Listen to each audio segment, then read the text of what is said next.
We'll now move on to the main event, Chapter 2, and then there was JavaScript. Now, if you were here last time, you remember I went through the history of everything that ever happened, starting with the Big Bang, going through the dawn of man, and then finally there was JavaScript. The reason I did that was because understanding the context in which this stuff happens is really important to understanding what we have now. Without that understanding, you're sort of consumed by a mythology which has no truth in it, that the history of innovation has been one thing after another, where the new good thing always displaces the old stuff. That's not how it works generally. Generally, the most important new innovations are received with contempt and horror and are accepted very slowly, if ever.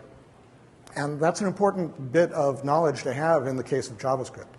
When you look at the way physics is taught, I love that first semester physics is a history class in which you go and visit with all of the great physicists in history and look at how they lived and what they added to physics. We don't do that for computer science. We just kind of assume that what we've got is as good as it can get. And I think we should be more aware of our own history. So that's why I did that last week. And that's why we're here at JavaScript. Having that background allowed me to make the first important discovery of the 21st century, which was that JavaScript has good parts. This was an unexpected discovery. And when I tried to share it with the rest of the community, there was a huge amount of skepticism. A lot of people refused to believe that it was possible that JavaScript had any redeeming value whatsoever. But in fact, it has very, very good parts. But I'm getting a little ahead of the story, so let's back up a little bit. I want to start at the University of Illinois at Urbana-Champaign at the National Center for Supercomputing Applications, where a bunch of kids got together and decided to make a web browser based on Tim Berners-Lee's World Wide Web, and also to support FTP and Waze and Gopher and everything else. They made the first popular web browser. It wasn't the first web browser. It wasn't necessarily the best web browser, but it was the first popular web browser. And the way they made it popular was they added an image tag to it, which was something that Tim Berners-Lee didn't want, or at least didn't want their design. They refused to pay any attention to Tim. They did it their way. It was a hit. And it was a hit because you could now make a web page look like what you really wanted. You couldn't actually make what you really wanted, but you could make it look like what you really wanted, and that was enough. And that made it really popular. So based on that early interest, Jim Clark, who had been one of the founders of Silicon Graphics, pulled a bunch of those kids out of the University of Illinois and set them up at a company in Mountain View called Netscape. Netscape made an even more web browser, or more popular web browser, and they made it even more popular by ignoring Tim even more. So they added things that everybody really wanted, like blink tags and format tags, and scripting, it turned out, and cookies, and a lot of stuff that is still with us, things which have gone on to become standards, things which were added without a lot of thought as to its consequences. And so one of the things they wanted to do was to put interactivity back into the browser, because we had lost interactivity when we went to the browser model. And one of the reasons why Java was getting so much attention was it offered to bring interactivity back, because just doing a page replacement in response to a user clicking just wasn't good enough. That wouldn't compete with desktop applications. And the way they wanted it to work was like HyperCard. HyperCard was a system that had been developed by Bill Atkinson at Apple, which made Macintosh programming really easy. You could have a bunch of buttons and attach simple scripts to them and cause things to happen. So they wanted to do something similar to that, instead of to a stack of cards, as Atkinson had done, to a web page. And in order to do that, they hired this guy, Brendan Eich, who had been at Silicon Graphics, brilliant guy. In his interview, he said he wanted to write a scheme interpreter, and they said, that's great, that's just what we want. After they hired him, they found out what scheme was, and they said, no, you can't do that. People won't like that. Do something that looks more like Visual Basic or Java, something people like. So he did that. So he combined elements of 3 languages. Java, because he was told he had to, and 2 really interesting languages, 2 failed languages in the sense that they got 0 market acceptance, but 2 brilliant languages and 2 highly influential languages. So they're known not much to the general programming community, but they're very well known to program language designers. And it was a surprising choice to take features from those 2 languages. Scheme was a dialect of Lisp, which was inspired by Carl Hewitt's actor model. Brilliant language, probably the best implementation of functions in any language we've ever seen. Self was a brilliant language that came out of Xerox PARC originally. It was taking Smalltalk and stripping it down to a simpler language in order to make it go faster. And it turned out in making it simpler, they actually made it profoundly better. That project then moved to Sun Labs. So for a time, Sun was supporting research into both Java and Self. And at some point, Sun made a decision and killed one of them. In my opinion, they killed the wrong one. Self was clearly the better language. Brennan took elements of all 3 of these languages and a little bit of his own and put them together into a new language that was called LiveScript. And LiveScript was going to become one of the key technologies for Netscape going forward. It was going to be in Netscape Navigator 2, so you could have LiveScript applications running on the client side and on the server side. Netscape's Livewire server had server-side JavaScript in it. This was back in '95, so JavaScript was there from the very beginning. It was very clear that at the time that there was a lot of excitement about Java and the Netscape browser, and Sun and Netscape decided they needed to work together against Microsoft, because if they didn't join forces, Microsoft would play them off against each other and they'd both lose. And the biggest point of contention in that arrangement was what to do with LiveScript. Sun's position was, well, we'll put Java into the Netscape browser, we'll kill LiveScript, and that'll be that. And Netscape said no, that they really believed in the HyperCard-like functionality. They wanted a simpler programming model in order to capture a much larger group of programmers. And so there was an impasse, and the relationship almost broke up when I think Mark Andreessen, I haven't been able to document this, but people have told me Mark Andreessen, maybe as a joke, suggested, let's change the name to JavaScript.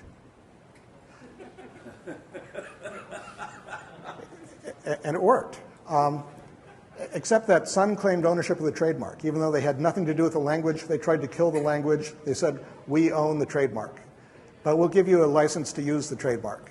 And Netscape said, great. An exclusive license, only we can call it JavaScript, that's fine. At Microsoft, they've been watching this with some alarm, particularly when folks at Netscape were saying that Netscape Navigator was going to destroy Microsoft. And so Microsoft, oh, we don't want to be destroyed. It turned out Netscape Navigator didn't destroy Microsoft. In fact, that the software that is going to destroy Microsoft is Windows Mobile. But I'm getting ahead of the story again. So what Microsoft did was they decided they needed to copy the Netscape model in order to be competitive. So they reverse engineered the JavaScript engine and called it JScript. They couldn't call it JavaScript because Sun owned the trademark and they weren't getting along very well with Sun at that time, so they called it JScript. Netscape looked at that with alarm. Oh no, we're going to be embraced and extended, so we need to make a standard out of this. So they went to W3C and said, okay, we've got a language for you to standardize. And W3C had been waiting for a long time for an opportunity to tell Netscape to go to hell. So they told Netscape to go to hell. So Netscape went around to ISO and other places looking for a place where they could buy a standard. And they eventually ended up at the European Computer Manufacturers Association, which is sort of a long way to go for a California software company, but that's where they ended up. And it turned out Microsoft was on the committee that, and a lot of other nice companies that were going to draft the standard. one odd thing about the standards process at that time was Netscape said, we want a standard for this language, but we cannot call it JavaScript because only we can call it JavaScript. So the committee tried to come up with a name for the language, couldn't. So in the end, they published it with the working title, which was ECMAScript, which is maybe the second worst name ever put on a programming language. So what should we call the language? There's a lot of confusion. Some people still think that JavaScript, JScript, and ECMAScript are three different languages. That's not the case. It's three silly names for one silly language. And JavaScript isn't actually an open name, which is surprising in that this is the language of the world's biggest open system. It's a trademark now of Oracle, and we don't know what they're going to do with that. So we probably should call it ECMAScript, except it's such an awful thing to call it. But the ECMAScript standard has served us very well. So the third edition was published in 1999, and that is the edition that you can find today in all web browsers. Last year, ECMA approved the fifth edition, first change to the language in 10 years. And it actually defines two languages now. There's the default language, which it had to do in order to be compatible. And then there's a strict mode. ES5 strict is a smaller language than the original. And it's smaller in that it deletes some, unfortunately not all, but removes or modifies some of the worst parts of the language. So in the short term, what language do you use? I recommend, in the short term, be working in the intersection of ES3 and ES5 strict. And in the long term, once we solve the IE6 problem, you want to be working in ES5 strict. That will be the base of the language going forward. So if there's ever a sixth edition, it will be based on ES5 strict, not on ES5 default. So I recommend don't use ES5 default. That's just not where the future is going to be. So since I discovered that the language had good parts, that sort of implies that it must have had bad parts. So why would anybody design a language with bad parts? How would that come about? And in my review of all the bad parts in the language, it mostly comes from three causes. The first is legacy. In copying the Java syntax, JavaScript also copied some bad things about Java. So many of the worst features in JavaScript are actually things it inherited from Java, which it inherited from C, which it inherited from Fortran. So there's a long line of signage which affects us today. There were some good intentions in the language that didn't quite work out. Things were added like semicolon insertion and implied global variables with the intention of making the language easier to use for beginners. And in fact, it worked, because turns out if you have absolutely no idea of what you're doing in the language, you can still generally make things work.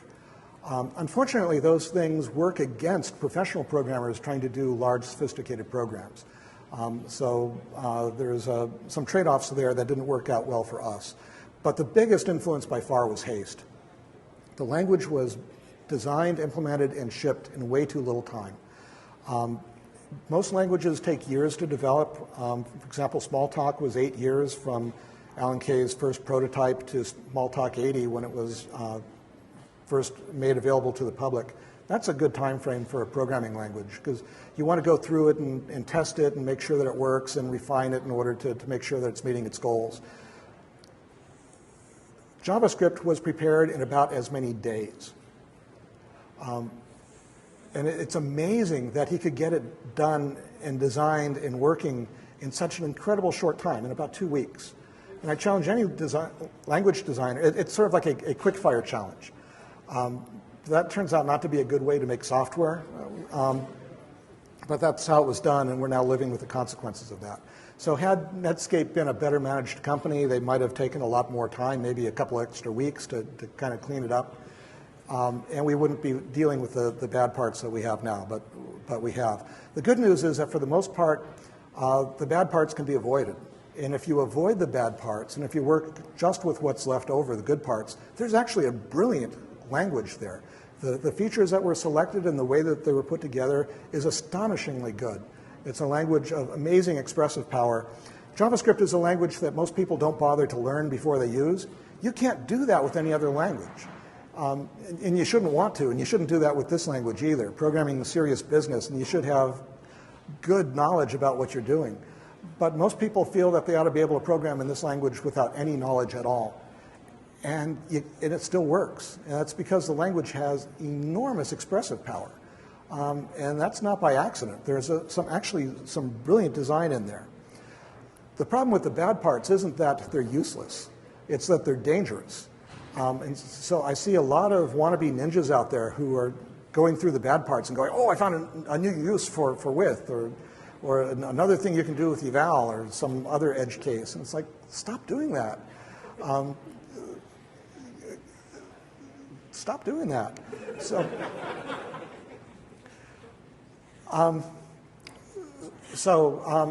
This language is all about objects. It's an object-oriented language. I'll try to demonstrate to you that it is more object-oriented than Java.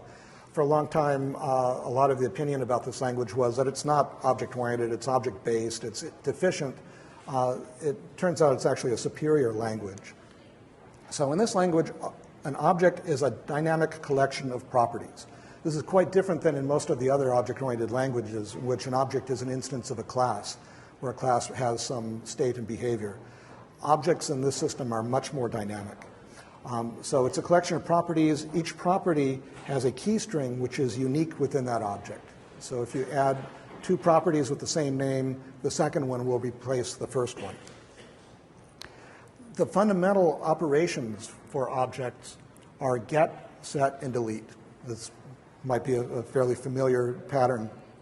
So there are two pieces of syntax for doing get. You say object.name or object bracket an expression. And the two are completely symmetrical. So both will produce a key string which will then be used to go to the object to find a property and retrieve its value.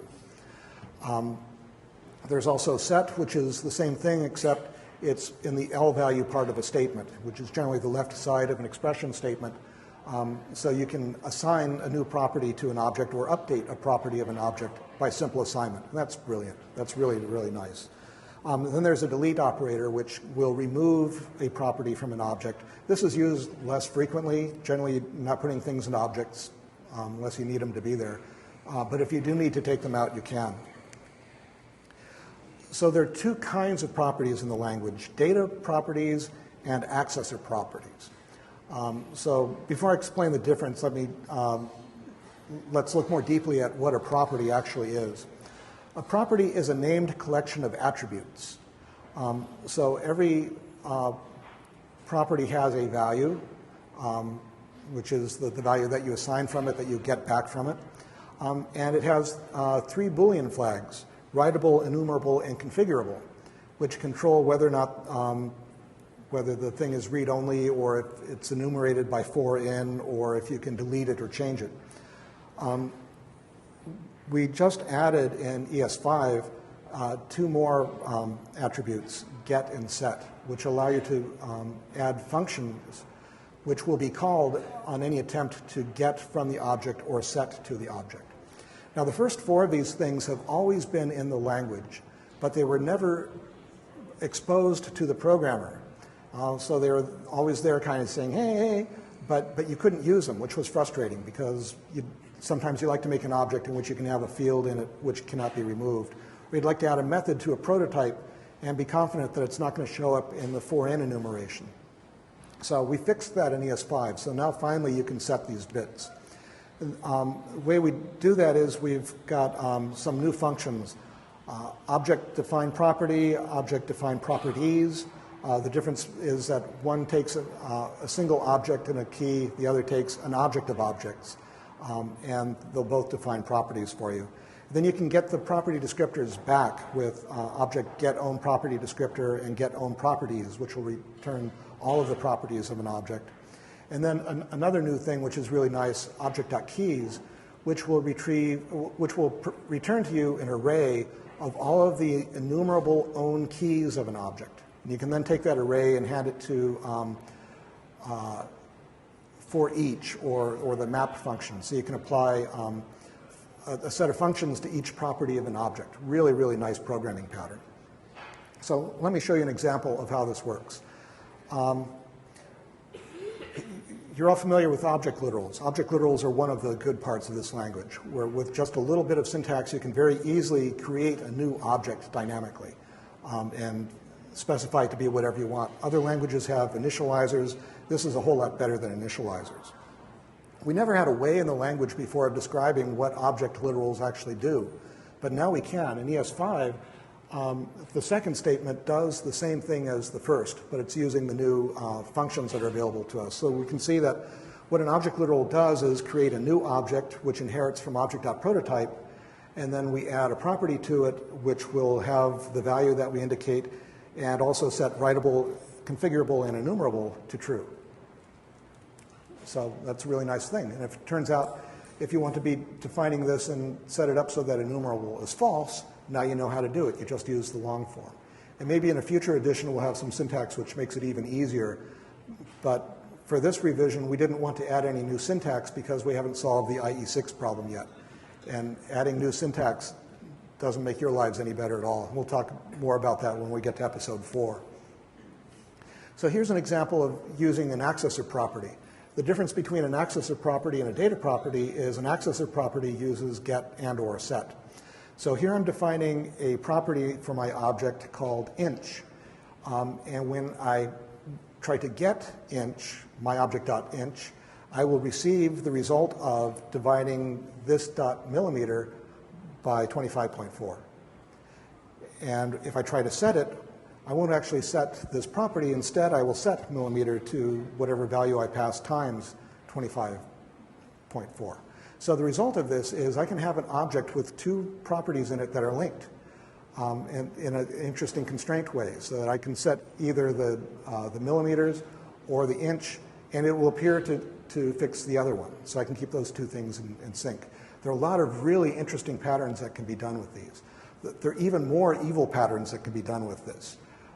For example, one of the assumptions that you've always had in the language was you can go to an object and retrieve a property, and there's no transfer of control.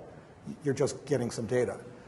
Now you're giving control over to a function, which you hope will give it back, but it might not. But it can also mutate the object while it's getting the thing. So something that used to be a read-only event is now potentially a mutating event, which could mutate this object or who knows what in the thing. So there are all sorts of really abusive patterns that can be made out of these getters and setters. And so I recommend to all the ninjas, don't get stupid with this stuff, because it's going to be really, really easy to get stupid with this stuff.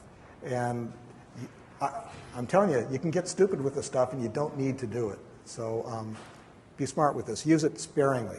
Well, one of the reasons we put it in is that, knowing about these hazards, the DOM uses this kind of interface. And one of the things we want to be able to do in the language is to wrap the DOM in order to correct it and tame it. And so we need to be able to create objects that work like the DOM does. And so we need getters and setters in order to accomplish that. I understand that that's a useful thing to do because we have to fix the DOM because it's so awful, and that's a necessary step. But at the same time, we're now giving everybody the tools to create APIs that look exactly like the DOM. And the DOM is not a good model. You don't want to be making stuff that looks DOM-like. I think you'd do much better to stay with a methodic approach. So this is in the language now. Be really, really careful with it.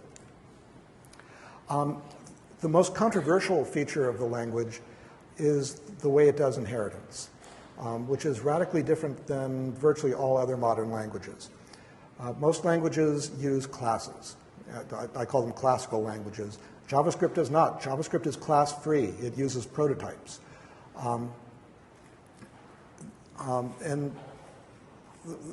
So for people who are classically trained who look at the language, they go, well, this is deficient. You don't have classes. How can you get anything done? How can you have any confidence that the structure of your program is going to work? And they never get past that. But it turns out So classes, as we currently understand them, were first formulated in 1967 in Simula. The prototypal school was developed about 20 years later at Xerox PARC by people who had intimate knowledge of Smalltalk, which was the first modern or first popular, semi-popular object-oriented programming language. So the changes that they made were not made in ignorance. It was very well informed, changing, simplifying, advancing the programming model. And what they did was it created, in my view, a vast improvement over the model that had come before. So it's possible, one demonstration of the greater power of the new thing is that, well, first off, code is smaller. If you're writing to the prototypal model and you're doing it correctly, your programs are a lot smaller.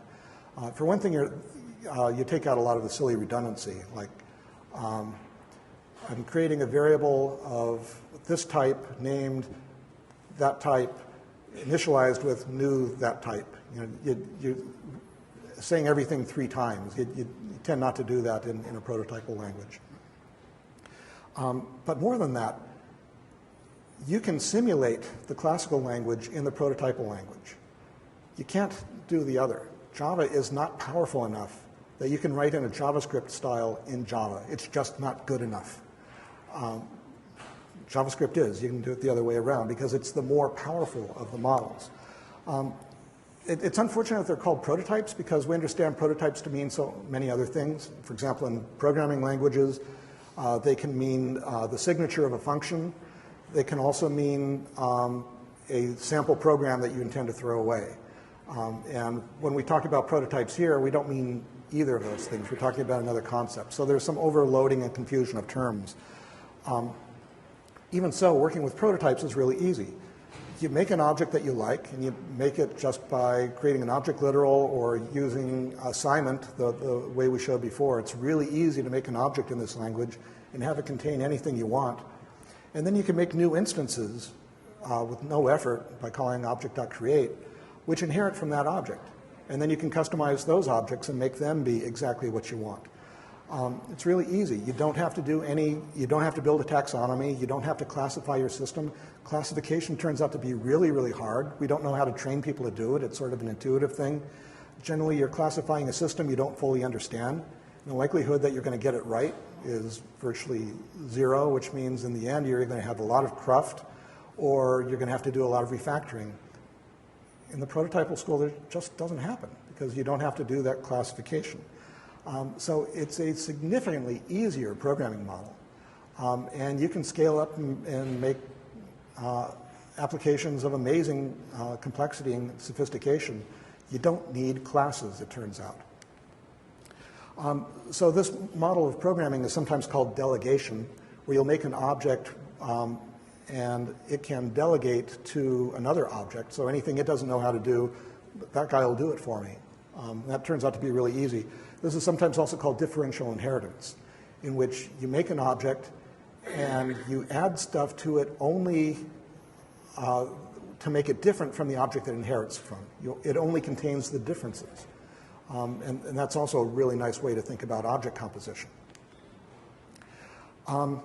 Objects, in order to accomplish this, the way JavaScript does this, is objects have a prototype attribute. This is not a prototype property, this is an attribute of the object. We've already talked about attributes of the properties. Objects also have attributes. The prototype property can be an object, or a reference to an object, or it can be null, saying that this object does not inherit from anything. We have a new method now, object.create, which allows us to make a new object which inherits from an existing object. And at the same time, we can also ask it to copy material from existing objects into that one as well. So we now have a way of doing object copying in the language, something we never had before. And then you can get at the prototype by using object.getPrototypeOf. We added this specifically for Caja, because in doing DOM taming, they sometimes needed to be able to chase down the content of objects in order to figure out what they were. We're hoping that people do not use this method. You don't need to do it. Generally, if you're programming correctly, you don't care about the heritage of a language. You don't want to ask, what are you an instance of? Because you don't care. You just want to know, do you have the function that I need in order to get this done? And if yes, I'm going to call you. And if you don't have it, then we'll throw an exception, because that's the right thing to do. But you shouldn't care about where an object came from. You shouldn't care about what it inherits from. You just care about what it can do. So JavaScript itself was confused about its prototypal nature. So originally, it didn't have object.create. Instead, it had the new operator, which modified the way invocation worked. And if you were to express the new operator as a new function, this is what it actually does. It calls object.create on the prototype property of your function, makes a new object that inherits from that. And then it calls your function, binding the new object to that and passing along whatever arguments you gave it. And then it takes the result, and if the result is an object, then it returns that object. And if it's not an object, then it returns the object that you made.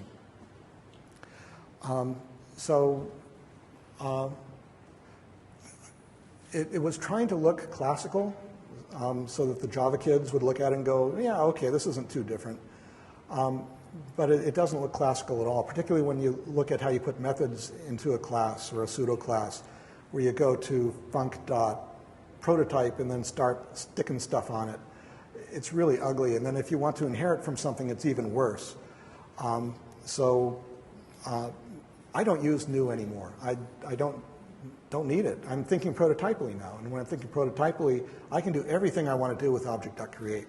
So I see this now as just a vestige. Don't need it anymore. Also, there's a hazard with new, that if you design a constructor that's supposed to be used with new, and either you or one of your users forgets to put the new prefix on it, instead of initializing a new object, your constructor is going to be clobbering the global object, damaging global variables, and not doing useful work at all. And there's no compile time warning and no runtime warning of that. That's a feature I don't need to use. So JavaScript's objects are really nice in that they're the union of objects and hash tables, of general collections, and doing all of that at once is just amazingly nice, but it got a few things wrong. So here I've got a bump count function. Say I take a regular expression, break a text into a bunch of words, and then I want to count how many occurrences there are of this word. I would call this function for each word in my list, and then look at the object that results, and that'll tell me what the frequencies are. Except that if the word constructor is in the text, then this function is going to fail for that word. And the reason is the object already contained a property that it inherited called constructor, which was a pointer to the object function. So it's like, man, so when I pull out the word count for that word, it's going to come back truthy because it's a function. And I'll try to add 1 to the function, and that doesn't work. So I'll change it to nan, which is stupid, and then I can't count anymore because it'll always be nan. So the way you have to write this, if you want it to work for all inputs, is I have to ask, are you a number? I have to actually ask what the type of the thing is, because if it's a function, then I want to go ahead and set it to 1. And then it'll do the right thing. So this is a really easy bug to make, a really easy trap. And it's something that's impossible to test for, because Chapter 16 of the ECMAScript standard says that a browser maker can add new properties to any prototype. So in doing that, I can't predict all of the words that might be on there, so I couldn't special case for constructor. There are other examples of this. This is a really common one. You're using for-in to go through all the properties of an object, but it turns out you also start cycling through some of the inherited methods, because it can pull up everything that's in the prototype chain, and that has caused programs to break. So the recommended practice is to call the object's has-own-property method in order to filter the results to avoid having that kind of exposure. Except that fails if the object contains something called has-own-property, because that property will prevent us from being able to call the method that we want to get at. So if we want to write this in a resilient way, we have to write if object.prototype.hasOwnProperty.call of object.name, which is awful. You shouldn't have to do that, but you do. I mean, this is required for completely correct writing in the language. So there are all these weird edge cases that can really screw you up. Fortunately, we have solutions to these in ES5. First off, object.create can now take null as a parameter, which means I'm going to make an object which inherits nothing. So it'll be a completely pristine object. Anything you read from it will be an own property. It will have nothing in it that you didn't put in it. So that'll be very nice. We also have the enumerable attribute exposed to you now. So you can now, when you're adding your prototypes to your class or to your adding functions to your prototype, you can now say, and I do not want these things enumerated. And that will mean that they'll never show up in for-in, they'll never show up in the keys. And then last, we've got object.keys, which will only give you the own properties, the own enumerable properties. It will not give you inherited properties. And then again, you can hand that to the map method and do amazing things with that. One of the downsides is that keys must be strings. It would be nice if keys could be any value, but they're not. So that what the system does is get or set will take whatever key you provide, force it to be a string. So if you pass it a number, it'll turn it into a string. If you pass it an array, it'll turn into bracket, object, object bracket, which is not useful at all. There are some applications where it would be really useful if we could have used keys. One example would be in making sealers and unsealers. Suppose I want to be able to take a value and sort of encode it in a way and give it to a third party and then allow them to give it to someone else. And the guy in the middle cannot get at the value or tamper with it, but if he gives it to someone else, they'll be able to reclaim the real value. It'd be trivial to write this with an object if I had objects as keys, but I can't. So I can simulate that by having a pair of arrays, and then at the critical time, I use index of on the array to search through it in order to find which value that I want. So it's possible to work around that in the language, but it's going to slow you down if the number of things you're cycling over is going to be very large. Another attribute that objects have is an extensible bit. And this is another thing that's new in ES5. So you can find out if an object is extensible by calling isExtensible. And if you call prevent extensions, it turns the bit off. And it can then never be turned back on again. When you turn that bit off, it means the object is full. You cannot add any new properties to it. If you try to add any more to it, you'll get an exception. Then going even further, seal does the same thing, but it also goes through all of the objects and turns off all of the properties and turns off all of their configurable bits so that they can't be deleted or changed from data to access it or back. Then finally, there's object.freeze. And that does the same thing, but it also sets everything to read only, turns off everybody's writable bits.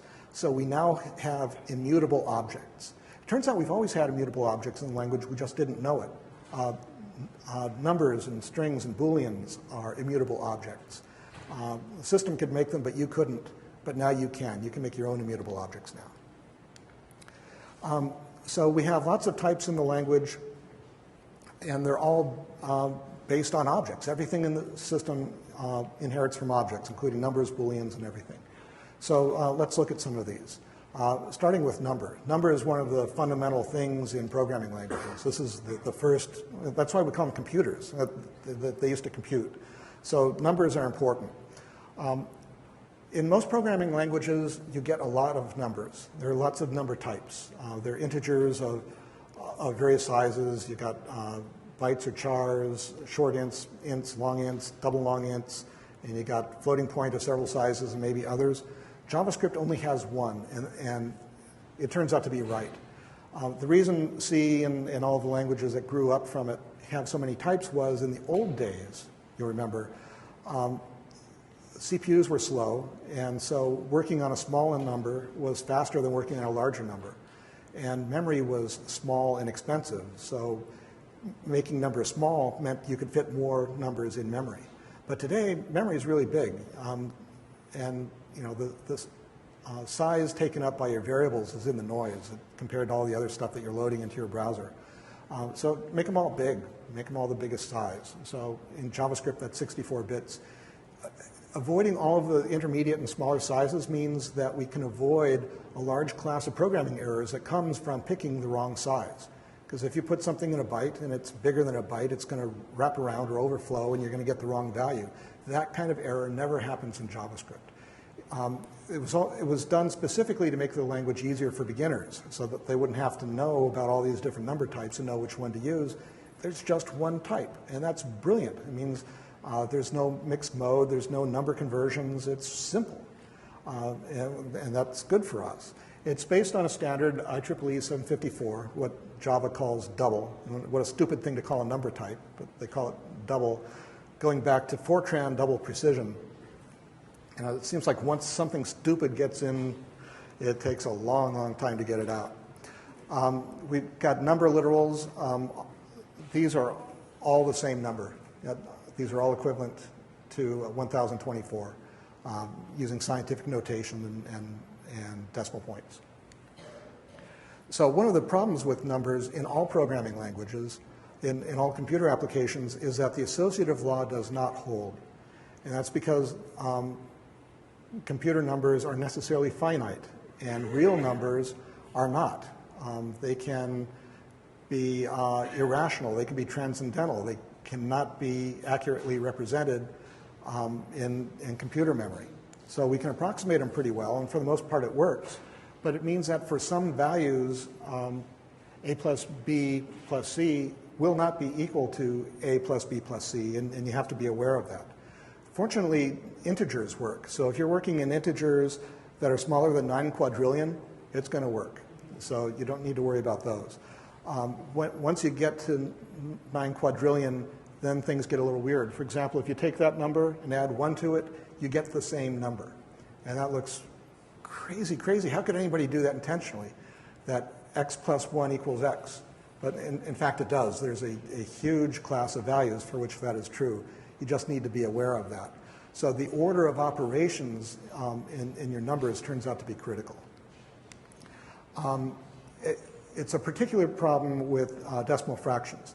Because of the binary floating point standard that we're using, which virtually all programming languages in the last 20 years use the same thing, this does not hold. So if A, B, and C are 0.1, 0.2 plus 0.3, they do not associate.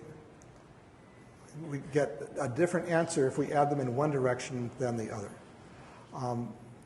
Reason for this, well, this is a general problem in computer arithmetic, but it's a specific problem with decimal numbers. Because we're using binary floating point, we cannot accurately represent decimal numbers, which is a problem because we live on a planet that's mostly on the decimal system. And the quantities that we most often deal with that look like this are money. And people have a reasonable expectation that when you're adding up their money, you're going to come up with the right result. And you don't. The most reported bug in the Mozilla database is a variation on that. People have found every permutation of a set of decimal numbers where you add them together and you get the wrong answer. And you do. So what you need to be able to do in this case is turn it into integers. So if you're dealing with dollars, you multiply them by 100, turn them into cents, and then do the work. You want to be sure you have less than 4 quadrillion cents, but the national budget still is smaller than that, so most applications are probably going to be fine. I got an email from somebody once who has an astrology site, and he was shocked at this and going, "Oh no, are my forecasts wrong?"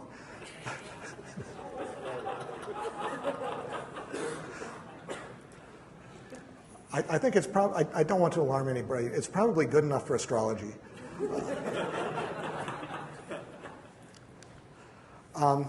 So numbers are objects in this language. So as all objects do, they've got methods. Most of the methods are for changing numbers into strings. And then there's one which is used by the system itself to extract values from it. So the binary operators can use value of in order to know how to get something that they could add or subtract. All numbers inherit from number.prototype. So it turns out if you want to extend, or not extend, augment object or number.prototype, add your own methods to it, you can. So in this case, I want to add a trunk method to a number. So I can call any number, truncate it, which will remove the fractional part of it and leave just the integer. It's important, though, because number.prototype and all of the prototypes are global structures available to all programs that are running on the same page. You don't want to do this carelessly. So you should, at least before you do it, make sure that there isn't something else already there, because some future version of the language might intend to do that. And you don't want to be replacing your slow version with the native faster version. You also might be competing with multiple libraries that are trying to do the same thing. So generally, applications should not be extending the fundamental prototypes, but AJAX libraries, yeah, there's a good reason to be doing that. This facility was added to the language intentionally because the language was shipped to market so quickly. There was a correct expectation that there were going to be some problems, and they wanted to make it possible to fix the language in the field. And so this allows us to do that. So if someone discovers that there's a browser incompatibility in the way some of these methods work, or if there's one browser that is lacking a method that everybody else has, an AJAX library can fix that. And that turns out to be a really useful thing. Numbers are first-class objects, which means a number of things. First, that a number can be stored in a variable, a number can be passed as a parameter, a number can be returned as a function. These are all true for Java also, except Java doesn't have functions, but it has methods, which are almost as good. And a number can be stored in an object, and this is something that Java cannot do. A Java int cannot be put into a hash table. But they can here because they're already objects. So you don't have to box them or wrap them in order to put them into a container. They already work well. There's a math object. This was another bit of badness that was inherited from Java. Java put a lot of the elementary functions into a separate object with the idea that in some configurations, nobody ever uses these functions anyway, so we'll just throw it out.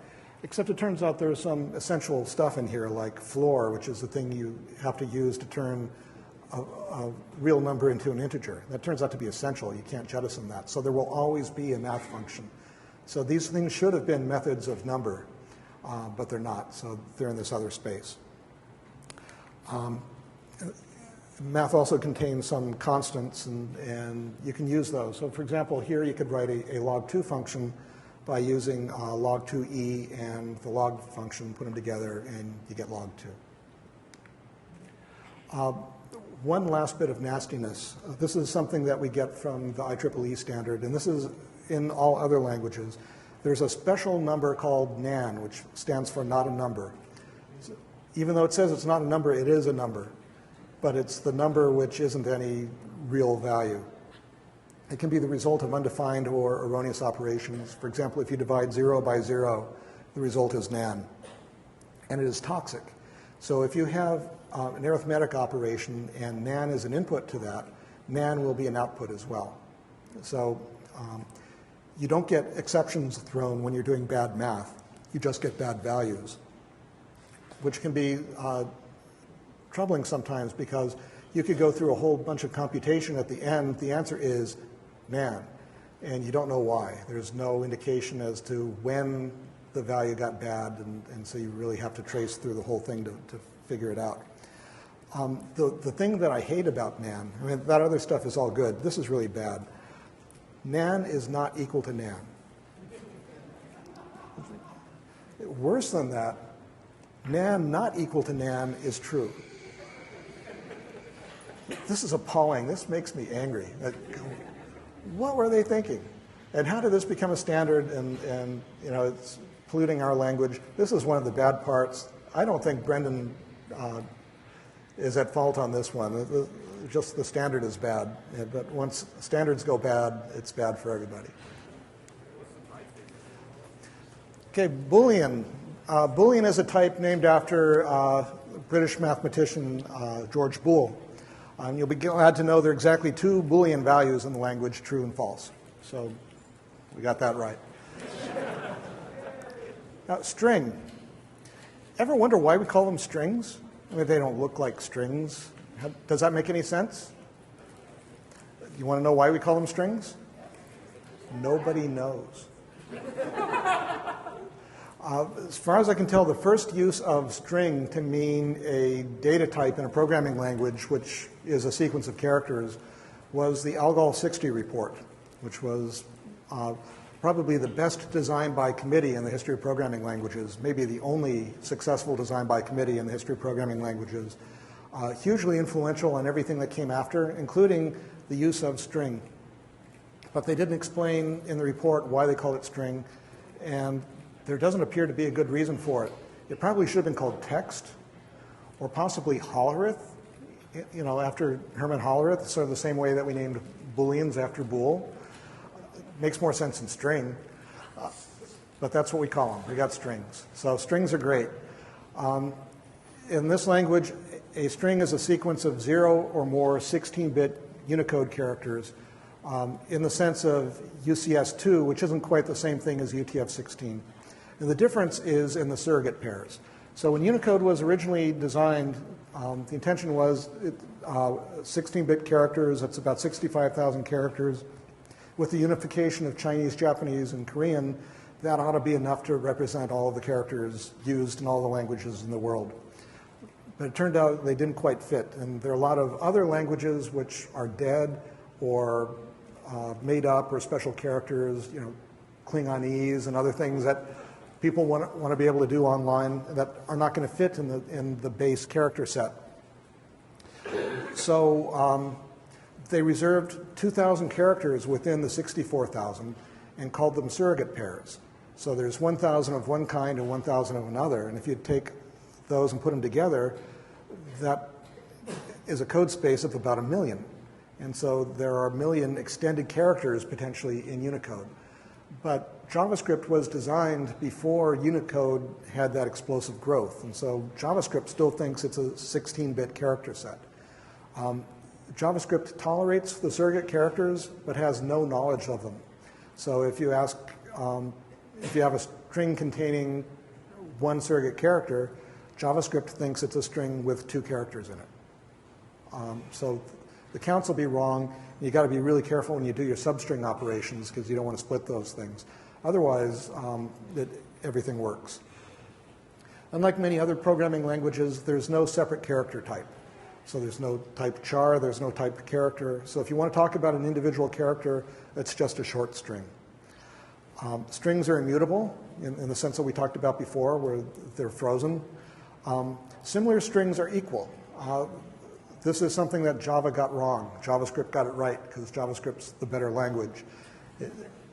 And we can have string literals written with either single quotes or double quotes. They both work exactly the same way, with backslash escapement within it. Something new in ES5 is we can now have multi-line string literals. So if you have a really long string and you want to split it over multiple lines, you can do that. So what you do is you put a backslash at the end of the line, and that says that the line feed that comes after it should be ignored. But there's a hazard. One of these statements does the correct thing, and the other produces a syntax error. Can anybody spot the problem? Yeah, the problem is that there's a space after the backslash. It's obvious when it's pointed out. And that's why I recommend you don't use this. Programming is hard enough. You don't want to be using idioms which are difficult to distinguish from bugs. You want to be writing things which are hopefully clearly right, and it's hard to be clearly right with this construction. We have some services for converting numbers into strings. You can either use the toString method, which is on all numbers, or you can use the string function passing it a value. These will generally do the same thing, except for things that do not have a toString method, such as null and undefined. The second one will work and turn it into a name. The first one will throw an exception. Then sometimes you want to convert a string into a number, and there are a number of ways to do that. You can use the number function, or you can use the plus prefix operator, which does the same thing but is a lot smaller, and so I like that much better. There's also the parseInt function. ParseInt is a little bit strange. It will look at each of the characters in a string and stop when it finds a character which is not a digit. And then it will return to you the number based on the digits that it found and not tell you about the other stuff that it skipped. This is particularly a problem when you're parsing dates and times, things which might have a leading 0 in them. Like right now it's 07 o'clock. So what parseInt will do is when it sees the first 0, it assumes, oh, we're in base 8 naturally. So then it sees the 8. 8 is not a base 8 digit, so it stops, and so the result is 0. Really common error. And so the way to avoid that is to pass a radix. So you can tell it what base it's in and say, I don't care if you see a 0, this is base 10, so don't screw this up. And that'll work. So I recommend always include the radix when you're using parseInt. So strings are objects. Objects can have properties. One of the properties of a string is its length, and it will tell you the number of 16-bit characters in the string. Strings have a whole lot of methods. There's a really nice set of methods. You can set things to uppercase and lowercase. You can split out substrings. You can search and replace, and lots of good stuff. One new thing that we have in the language now is trim. Trim was added in ES5. Should have been there in ES1, but it somehow didn't make it in until now. What trim does is it removes all the extra white space on the ends of a string, so that if the user is sloppy cutting and pasting into a field, you can just clean all that up and get just the data value that you want, which is really important. Now, older browsers don't have that. ES5 will go into the field. We don't know when yet. None of the browser makers have committed to a date. It's likely that ES5 will be in IE 9, but Microsoft hasn't announced when it's going to be, although they have announced that it's going to be number 9. So we're pretty confident of that. Parts of ES5 are already in the field. For example, ES5 has JSON support in it, and that's already in IE 8, and it's already in Firefox. So the minority browsers are likely to catch up pretty quickly, but again, we don't know when they're going to do this.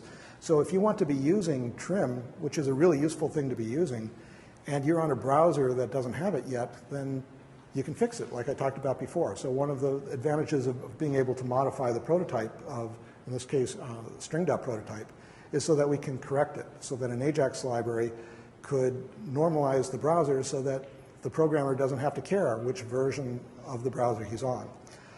So here, we're setting string.prototype.trim to a function which will call the replace method of the string, replacing some stuff with some other stuff, and that will take off the spaces. And again, very, very important, we have the preamble, which will cause this to do nothing if there is already a trim function there. Because there's a good chance that a future version of the browser will actually have one. We don't want to replace the browser's fast version with this slow, potentially buggy version. So we want to be very careful in adding those. Another useful thing would be to have a supplant method. Here I've got some, I want to do some client-side HTML generation, and I've got a template, and I've got a data structure containing some values, and I'd like to do a replacement of the names in there with the values. And this, just calling template.supplant, passing it the data, and I get back the thing which is obviously what you want. And go, wow, this is really neat. Unfortunately, this didn't get into ES5. But again, it's really easy to do. So, if you're an AJAX library maker, you can just go ahead and add that, and then all of your users will be able to do this very nice thing. We have arrays in this language. Arrays are very common in all programming languages. An array is a contiguous sequence of memory divided into equal-sized slots, and then you give it an index number, and that you compute which slot you're in and get the value back. It's the fastest of all data structures. Really useful thing. Turns out JavaScript doesn't have anything like that. what JavaScript has is objects, and it uses its objects to simulate an array. So arrays inherit from object, everything inherits from objects. So the way arrays work is we take the index, turn it into a number, stick it in an object. Okay, it does its hash operation, figures out what bucket to put it in, creates a property, all of that overhead. So every time you access a field in the object, we're having to do a hash lookup. So the speed advantages that you'd like to have in an array are not present. Now, it turns out this is really efficient for sparse arrays, but it turns out we never use sparse arrays. That's just not part of something that we see in web applications. Our arrays are always dense, so they're really inefficient. They do provide one advantage to the programmer. That is, there's no need to define a length on an array because they don't actually have a length. So when you create an array, you're not setting aside a bucket of memory. It's an object, and it can grow dynamically as it needs to, so there's no need to dimension it. So that turns out to be really nice. So arrays, unlike objects, have a length property, and it's an accessor property which changes. It's always one larger than the highest integer subscript that's stored in the array. That's not the same as the actual length of the array. It's not the number of members of the array. It's one more than the last property in the array. If it's a dense array, they'll be the same, but if it's sparse, they could be very, very different. And that's useful because it allows us to use a conventional for loop to go through all the members of an array in sequence. I recommend you not use for in with arrays because for in does not guarantee what order it's going to bring the items out. And generally, when you're working with an array, you want to do it in order. And for in will not do it in order. Now, someday, browser makers may put real arrays into the language and try to make it faster. The current specification doesn't prohibit it, so it could happen eventually, become standard equipment. When that happens,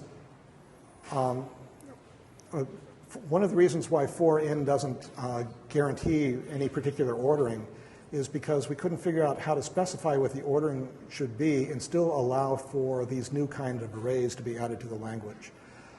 So if your program depends on for in producing keys in a particular sequence, your program is in error, and it could break in some future version of the language. So don't do that. We have a very nice array literal notation, which is very similar to the object literal notation, except we're using square brackets. So here I'm going to make an array, and it will contain three things: oats, peas, and beans. Then I can add a new thing to the array. Right now, my list dot length is 3, 0, 1, and 2, length being 1 bigger than the last index. So my list dot length is my list dot 3, so I'm going to assign barley to the third slot. Now length is 4. So in some languages, this would cause you an array bounds error because we're adding something beyond the end of the array. Arrays in this language don't have bounds because they're not really arrays, they're objects. And so that's not a problem. They manage that really well. You don't use the dot notation with arrays because generally we're talking about numbered things. And numbers look like decimal points. So you can't say my array dot 1 because the compiler gets confused. So you have to use the subscript notation. Now, arrays have methods, and you can use dot to get at the methods. And there are a lot of methods. And in ES5, we just added a bunch of them, particularly for each and map, which are really nice because you pass those functions a function, and that function will then be called for each element of the array. And that's a really expressive pattern for getting a lot of work done with a small amount of code. The particular way that we're doing it is suboptimal. It turned out Firefox put these methods in. I don't think they designed the API quite right, but we liked most of what they were doing, and we couldn't change it because there are Firefox users who are dependent on the things that Mozilla got wrong. So Now it's wrong for all of you too. There's a sorting method, and there's some surprising behavior here. So I'm passing sort, or I'm going to sort an array of numbers, and it turned out it should have had no work to do because I gave them in the right order, but they come out in this apparently random order. Can anyone guess what went wrong? Yeah, it evaluated each of those numbers as though they were strings in order to figure out how to place them. So 1, 5 comes before 2, 3, and so you got that. Fortunately, sort allows you to pass in your own comparison function, which will get past pairs of values, and then you return a value based on which one you think should come first. It's kind of shocking that it, by default, cannot sort simple numbers. You can delete things from an array, but using the delete operator doesn't do what you want because it leaves a hole. So instead you have to use the array splice method, which does something different. So let me show you an example. Here I've got my array, and I want to delete element number 1, okay, which would be the B. So I say delete my array sub 1. What that did was it removed the 1 property, but left the 2 and 3 properties just where they were. So now it appears that I have an undefined spot or a hole in the array. What you'd probably want is to fill it up, to move them over. And the way you have to do that is change the C's key from 2 to 1 and change the B's key from 3 to 2. And the splice method does that. And as you might imagine, it's not fast because it has to go through and rehash everything, and it's a slow process, but it does allow you to clean up the hole. So because arrays and objects are almost the same in this language, some people get confused about when to use which. And sometimes it doesn't matter, but sometimes it matters a lot. And so it's best to always do it the right way. So the right way is use objects when the names are arbitrary strings, and use arrays when the names are sequential integers. Don't be confused by the term associative array. In this language, object is the associative array. We have a date function, and it was based on Java's date class, which was not Y2K ready, even though Java came to market in '95. Maybe they weren't expecting it was going to last. I don't know. Fortunately, that's been fixed, so we're now Y2K compliant in JavaScript. And we have regular expressions. Now, I don't know if you can read that. That is a regular expression which matches regular expressions. At least that's what I'm claiming. I wrote that regular expression, and now even I'm not confident that's what it does. Regular expressions are this awful notation that for simple things, they're a very effective way of matching text and finding patterns, and they're brilliant for that. But for complicated stuff, it does not scale well. And you get things which are virtually impossible to read that all have to be on one line with no white space or commentary inserted into it. So all got to be smushed together. And parsing that and figuring out, does that match what I think it matches? They're virtually impossible to test. They're impossible to read. What really scares me is a lot of people use them for input validation. How can you have any confidence that it's accepting and rejecting the things that you think it's supposed to accept and reject? But they're popular, and that's the important thing. And so we've got them. So if you're going to use them, my advice is, if it's more than 2 inches, rethink it. You probably want to be using a different tool. The best feature in the language, the good parts, the very best parts, are functions. And we'll talk about them next time. So that's all the objects. So all the values in this language are objects with 2 exceptions, null and undefined. We've got 2 bottom values that are nothing. They've got no methods. They're just their own things. So we have null. Null is the value you give something when you don't have anything else to say about it. Sometimes used as terminators on lists. Sometimes they're used as empty values or none of the above values or something like that. Use null to indicate nothing. And then undefined is the value that's not even that. Undefined is the default value for variables and parameters. So if you have a variable and you declare it and you don't initialize it, it's already initialized, it's undefined, which is a little confusing because in the act of defining it, you initialize it to undefined. So it's defined and undefined at the same time. Maybe not the best name for that value, but that's what it's called. It's also the value of missing members in objects. So if you get a property from an object, and if the object didn't have that property, and if none of the objects that it inherits from has that property either, then it doesn't throw an exception, you don't get a compile time warning, nothing like that. It just returns the undefined value, which is actually very nice. It's a very nice way to query an object, to reflect upon an object, to find out what it has in it. There's a type of operator in the language which can tell you what the type of something is. So since any variable can contain anything of any of the types that we've talked about, sometimes you need to know which kind is it. You know, I'm looking for a number. Is it a number?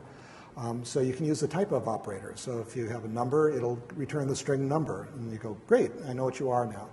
If you pass it an array, it says it's an object, which isn't completely wrong because arrays inherit from object, but it's not helpful because sometimes you want to know, is it an array or is it an object? Type of doesn't help at all with that. Even worse is if the value is null. It says it's an object. This is wrong. This is just wrong. This was an error in the very first version of JavaScript. It was copied by Microsoft in JavaScript. They did an incredibly good job of reverse engineering Netscape's work. It's the most faithful copy Microsoft has ever made of anything, probably the best, most disciplined piece of engineering they've ever accomplished. The reason we're here talking about this language tonight is because Microsoft did such a good job of finding and replicating all of the errors that were in the original JavaScript engine. When they got to ECMA, Microsoft said, those errors are staying in the standard. Because if we were to fix that, we could break a program. And at Microsoft, we could never tolerate that. We tried really hard to fix this in ES5, and we just couldn't. There are too many programs that are dependent on this really bad behavior. So yeah, we're just stuck with it. So if you have a value and you need to know, is it null or is it an object, there's not a simple test for that. Which is unfortunate. You have to test both its objectness and then look to see if it's truthy. In a moment, I'll tell you what truthiness is. So, fortunately, in ES5, we have now corrected the how do you know if something's an array problem. We have a new function called array.isArray, and if you pass it an array, it returns true. And if you pass it anything else, it returns false, which is useful. Again, it's not in all of the other browsers. It's only in ES5, and that's not available yet. But if you're a nice Ajax library, you have the option of, again, conditionally defining this so that people can start taking advantage of it today. And their programs will only get faster and more reliable in the future. So these values are considered falsy. False, null, undefined, the empty string, the number 0, and nan. These are the falsy values. All other values in the language are truthy, including all objects, including empty objects and empty arrays. The string 0, because it's not an empty string, and the string false, even though it looks like false, it's truthy because it's a non-empty string. Truthy means that if you put it in the control part of an if statement, you'll take the then branch. And falsy means if you put it in the control part of an if statement, you'll take the else branch. All right? This language is loosely typed. Any of the types that we've been talking about can be stored in any variable, can be passed as a parameter to any function. The language is not untyped. It's very much aware of what the types are and how they work, but it's loosely typed, and that allows any of these types to be stored in any location. There are other languages which tend to be much more strict about that. This language is very loose. There are some advantages and disadvantages of that. Objects can be passed as arguments to functions, and they can be returned from functions. Objects can be passed by reference. They are not passed by value, meaning that objects are almost never copied. If I pass an object to a function, it gets a reference or a pointer to that function. The equality operator compares object references, not values. So if you have two objects that look the same, that contain the same properties and the same values, but are not the same object, then they will be found to be not equal. Syntactically, JavaScript is clearly a member of the C family of programming languages. It's got the curly braces and all of that stuff. It differs from C mainly in its type system, which allows functions to be values. We have identifiers in the language, which we use for variable names, function names, property names, and labels. They start with a letter or an underbar or a $sign followed by 0 or more letters, digits, underbars, or $signs. By convention, all variables, parameters, members, and properties, function names should all start with lowercase. The exception is functions that are intended to be used as constructors, and those should start with uppercase. And the reason for that is, earlier I talked about the problem with the new operator. And if you forget to use new on a constructor, bad things happen, and there's no warning in the system. So the only protection we have against that is to very strongly enforce the convention that constructor functions that require new always have an uppercase character and nothing else does. And only then do we have any hope of getting our programs right. Initial underbar should be reserved for machines and implementations so that if a browser needs its own special secret properties, they'll have an underbar prefix on them.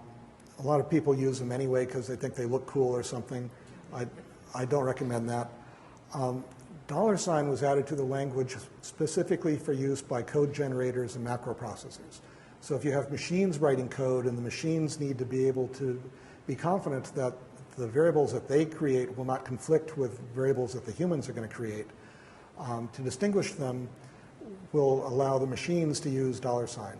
Well, some of the ninjas found out about that and go, oh, $sign, I can use $sign as a function name. And so they're out there doing that. And it looks stupid. I mean, look at a program with $sign. Calling $sign, how does that make any sense? And some of them have $2 or $3 signs. It's like, so everybody ignored the convention. The standard says you shouldn't do that. Everybody did it anyway, because that's Ajax. We have comments in the language, two forms, // and /*. Line comments or block comments. I highly recommend using just the line comment. It turns out regular expressions can sometimes have /* happening within them. So if you're trying to comment out code that contains a regular expression, you might accidentally end the comment early and cause your program to be misinterpreted. That can't happen with the // convention, so that's safer, I think. Being a C family language, we have all of the operators that you would expect to see in a C family language, but some of them work a little bit differently, and I'll just talk about some of the differences. Addition is used, or the +sign is used for both addition and concatenation. This turns out to have been a bad mistake. This was inspired by Java, which also does that. But Java is a strongly typed language, so you can predict which one it's going to do. JavaScript is a loosely typed language, so which it does depends on the types of the values, which might not be known to you at the time that you're writing the program. For example, say you have a form field, and you ask the user to type a number into the field, and the user does. And then you pull the value out of that field, and then you want to add it to a total. Everybody thinks it's a number except HTML, which doesn't know about numbers. It only knows about strings. So it'll take that, and JavaScript will receive a string and go, well, I don't add strings, I concatenate strings. And so it'll concatenate it together. So that's how you get things like $3 plus 4 gets you $34 instead of $7.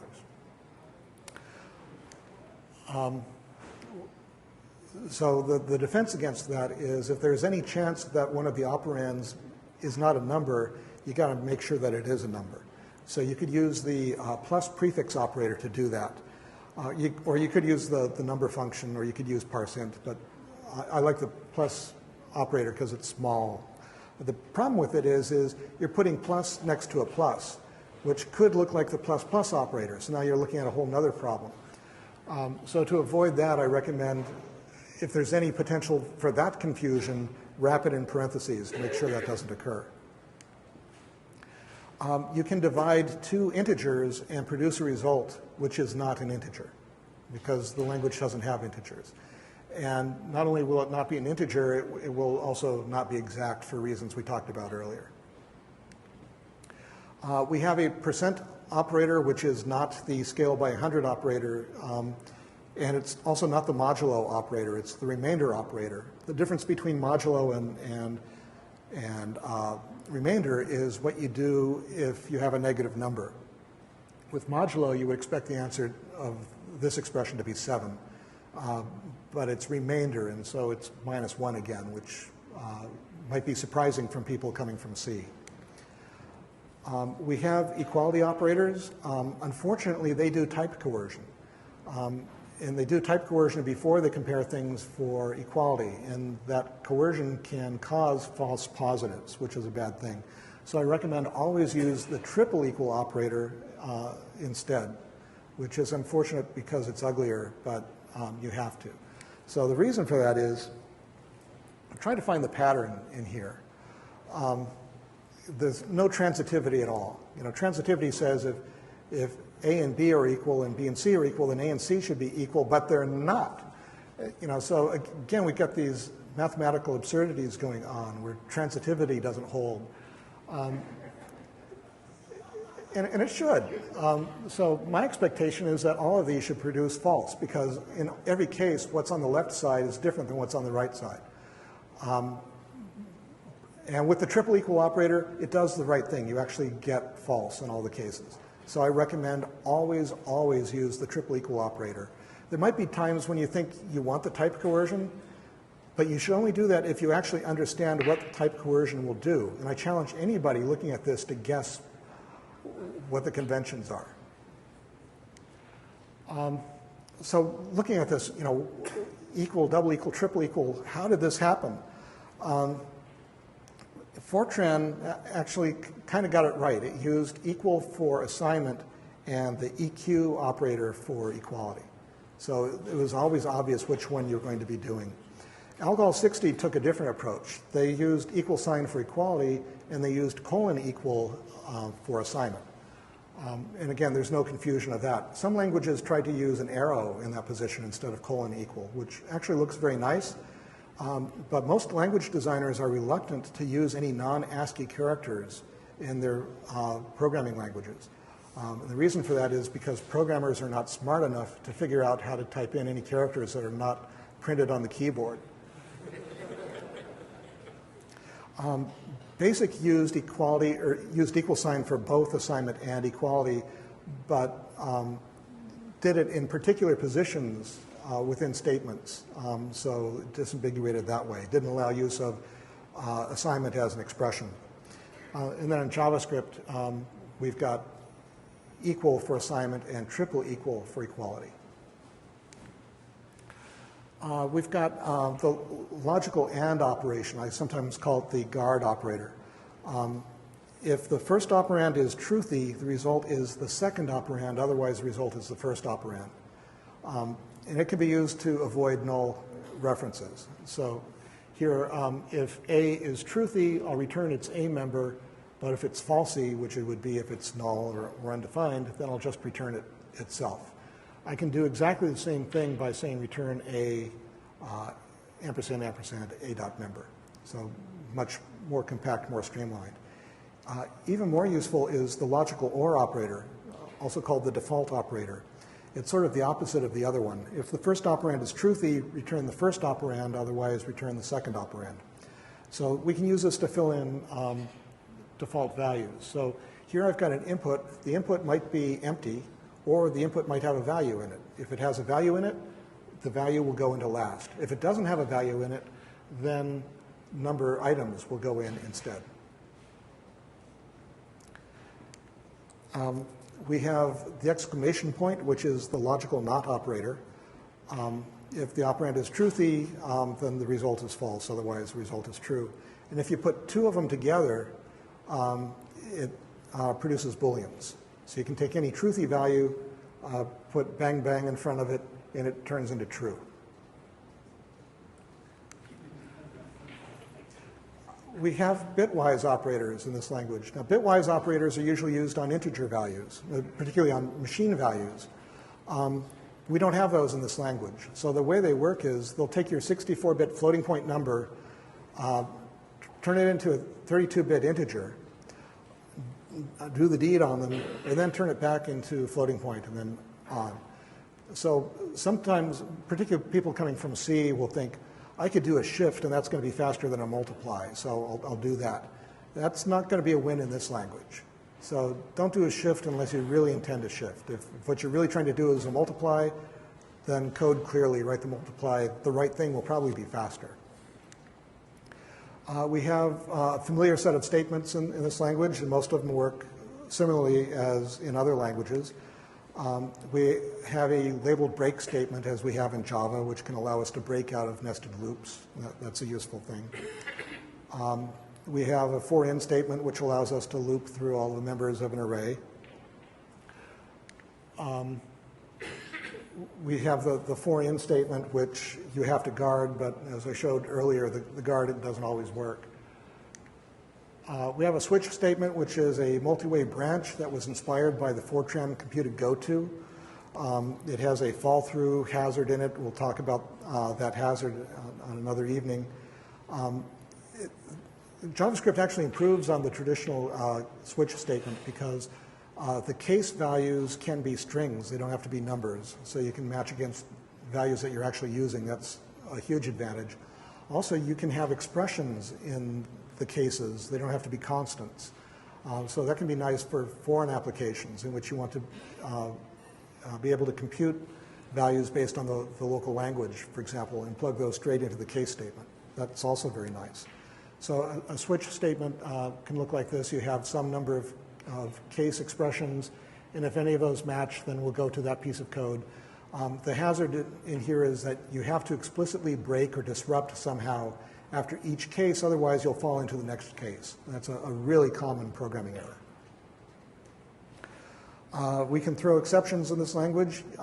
There's an error constructor that you can use to make exception objects, or you can just throw in an object literal that does the same thing. You can throw anything you want. Because we don't have exception classes, there's only one catch clause in a try block. So it'll catch everything that comes through, but then you can look at the thing and decide what to do about it. You either want to throw it up or ignore it or return or whatever you want to do, you can deal with it there. The JavaScript engine itself can throw a number of exception types, error, eval error, range error, all these. So they tend not to happen very much. The language tends to be too permissive, so it doesn't throw exceptions very often. But if it does, it'll be one of these. Finally, we've got the with statement. This is another of those good intention features. First we'll have a little drill. In green, we've got a with statement with some object foo equals coda. What it will do is one of those four statements. Can you guess which one it's going to do? Well, it's a trick question. It could do any of them. And there's no way you can tell from reading the program which it's going to do. Which it will do will be based on the composition of O, which is something you cannot determine by reading the program. So if we want to expand that green program and see exactly what it's going to do, this is what it's going to do. I recommend don't go anywhere near this statement. It does not do what you want. It fails very commonly. It's bad stuff. It was well intended, but it's unnecessary. There's no code that you can't write better without it. Also, ES5 strict does not remove many things from the language, but it does remove this. If you ask someone who's writing a JavaScript engine, what feature do you hate the most? It's this in eval. And the reason is simply by being in the language, even if you're not using it, it forces all programs to be slower. So we're getting rid of it. So the ninjas out there are all jumping all over themselves trying to figure out new clever uses for it. Don't do that. Don't need it. So that's all I got for you tonight.